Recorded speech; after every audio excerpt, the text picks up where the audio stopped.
Assalamualaikum sahabat ruang belajar, apa kabar semuanya? Semoga sehat selalu. Ketemu lagi dengan saya, Eko Prastyo. Selamat datang di channel Ruang Belajar. Pernah nggak dengar nama Nokia? Di zamannya, Nokia adalah penguasa telepon seluler. Di masanya, Nokia mendapatkan gelar handphone sejuta umat. Tahu kenapa? Ya karena kepopulerannya. Hampir semua orang pasti menggunakan telepon seluler dengan merek Nokia. Saya yakin sebagian dari Anda pernah menggunakannya. Namun yang menarik, hari ini Nokia tinggal sejarah. Pada video kali ini, saya ingin mengajak sahabat ruang belajar semua untuk mengambil pelajaran dari perjalanan bisnis Nokia, mulai dari awal kemunculannya, puncak kejayaannya, sampai dengan kematiannya. Kita berharap kita bisa mengambil pelajaran berharga dari perjalanan hidup Nokia. Jadi, simak terus video ini sampai selesai ya.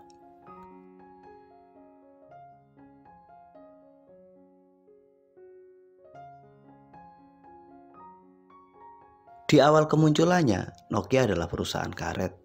Kemudian produsen kabel listrik sampai akhirnya ia pun bergeser ke produk-produk elektronik. Nokia didirikan di Finlandia pada tahun 1865. Pada tahun 1963, Nokia mulai menggeser arah bisnisnya pada telekomunikasi.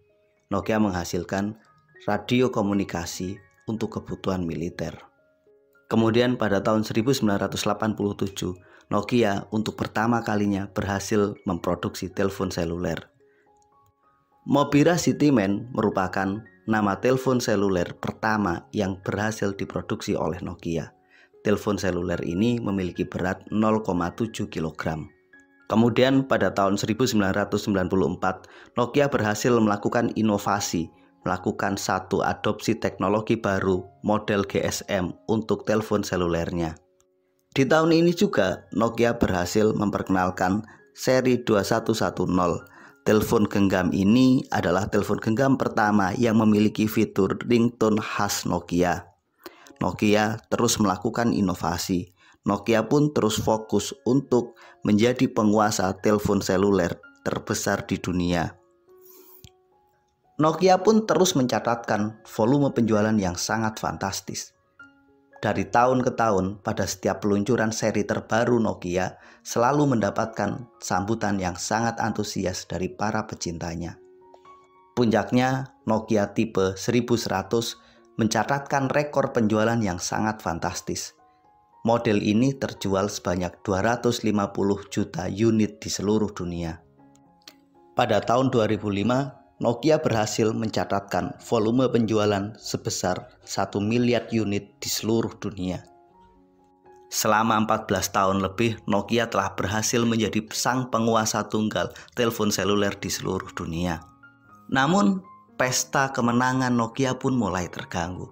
Pada tahun 2007, ketika iPhone mulai pertama kali diproduksi, iPhone mendapatkan sambutan yang sangat fantastis dari pasar. Di tahun itu, iPhone berhasil mencatatkan volume penjualan yang sangat fantastis, sebesar 1,4 juta unit di seluruh dunia. Tentu saja kondisi ini sangat mengganggu dan mengancam keberadaan Nokia. Pada tahun 2008, Nokia mencatatkan penurunan keuntungan untuk pertama kalinya. Nokia mengalami penurunan profit sebesar 30%. Kondisi yang berbeda diperoleh oleh iPhone. Pada tahun itu, iPhone mendapatkan kenaikan profit yang sangat dramatis. Profit iPhone naik sebesar 330%. Belum selesai menghadapi gempuran dari iPhone, pada tahun 2009, Nokia mendapatkan penantang yang sangat serius dari Samsung dengan peluncuran tipe Galaxy-nya. Puncaknya, pada tahun 2012, Nokia tidak lagi menjadi penguasa telepon seluler dunia. Samsung berhasil mengambil gelar sebagai raja telepon seluler dunia dengan tipe Galaxy-nya. Pada tahun 2013, pangsa pasar Nokia tersisa hanya 2,93%. Ini menandai akhir dari perjalanan Nokia. Menjadi sangat menarik mencermati perjalanan Nokia sebagai sebuah bisnis. ada beberapa pelajaran penting yang dapat kita ambil dari kisah ringkas perjalanan Nokia tersebut. Setidaknya ada 5 hal, dan 5 hal itulah yang akan kita rangkum secara ringkas pada pemaparan berikut ini.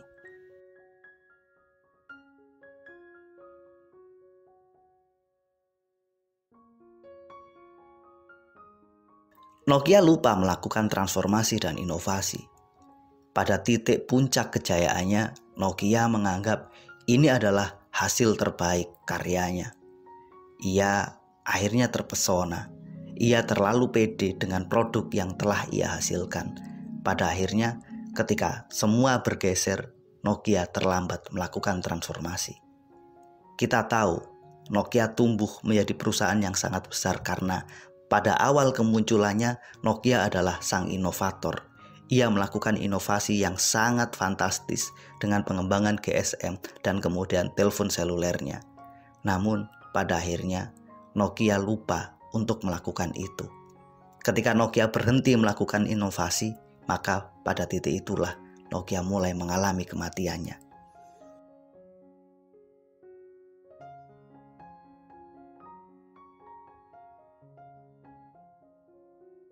Pelajaran terpenting yang lain yang dapat kita ambil adalah tidak ada loyalitas terhadap sebuah brand. Pelanggan setia Nokia bukan setia kepada Nokia.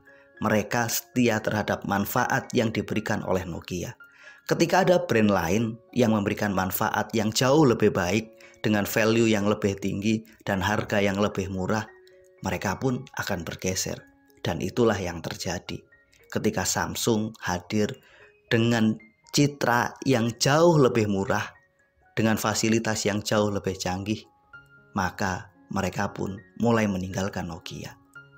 Sebenarnya para pelanggan itu tidak pernah loyal terhadap Nokia.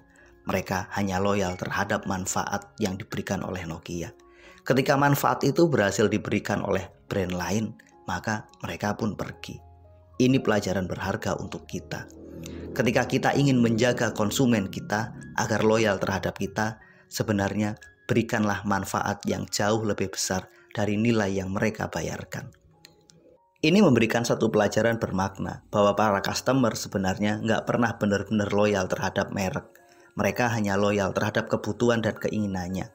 Ketika kebutuhan dan keinginannya tersebut berhasil dipenuhi oleh merek yang lain dengan memberikan manfaat yang lebih baik, dengan nilai harga yang lebih murah, maka ada potensi mereka akan bergeser. Oleh karena itu, kita butuh bijak dalam melihat kondisi ini.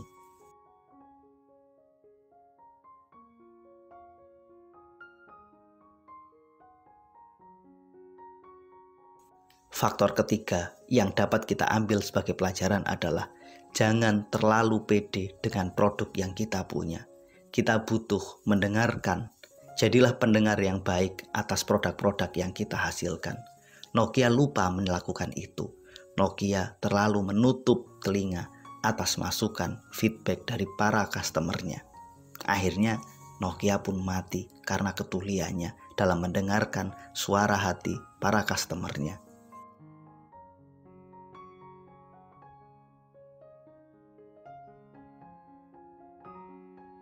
Nokia terlalu menganggap remeh para pesaingnya. Inilah penyebab utama kenapa pada akhirnya Nokia pun mati digerus oleh para pesaingnya. Ia terlalu pede dengan apa yang ia punya, kemudian lupa mencermati dengan apa yang dilakukan oleh para pesaingnya. Ini menjadi pelajaran penting untuk kita. Ketika kita bertemu dengan para kompetitor, maka bijaklah melihat mereka. Jangan terlalu pede dengan apa yang kita lakukan. Keberadaan para kompetitor itu menjadi satu feedback yang sangat penting untuk kita sebagai masukan atas proses perbaikan yang dapat kita lakukan.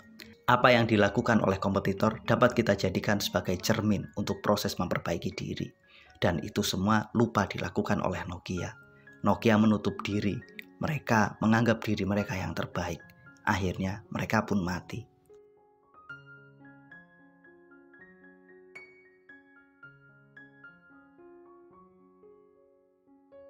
Satu hal yang pasti, Nokia berhasil tumbuh menjadi pemenang karena Nokia mengikuti perubahan zaman. Nokia berhasil membaca itu dan melakukan transformasi. Ketika Nokia mulai menggeser fokus bisnisnya pada industri telekomunikasi, ini menjadi bukti bahwa Nokia mampu membaca perubahan zaman. Kondisi itu tidak disadari oleh Nokia. Ketika internet mulai merajalela, ketika Android menjadi satu platform yang sangat menarik di zamannya, Nokia lupa melakukan adaptasi. Nokia tidak peduli dengan perubahan zaman. Nokia menutup mata dengan ini semua. Inilah kenapa Nokia pun pada akhirnya mati dan ditinggalkan oleh para pelanggannya, karena ia lupa melakukan adaptasi terhadap perkembangan zaman. Inilah kisah dari perjalanan Nokia, dari awal kemunculannya sampai dengan kematiannya. Mudah-mudahan kita dapat mengambil pelajaran dari keberadaan Nokia sebagai brand ponsel dunia. Terima kasih telah menonton. Sampai ketemu pada video kami berikutnya. Assalamualaikum warahmatullahi wabarakatuh.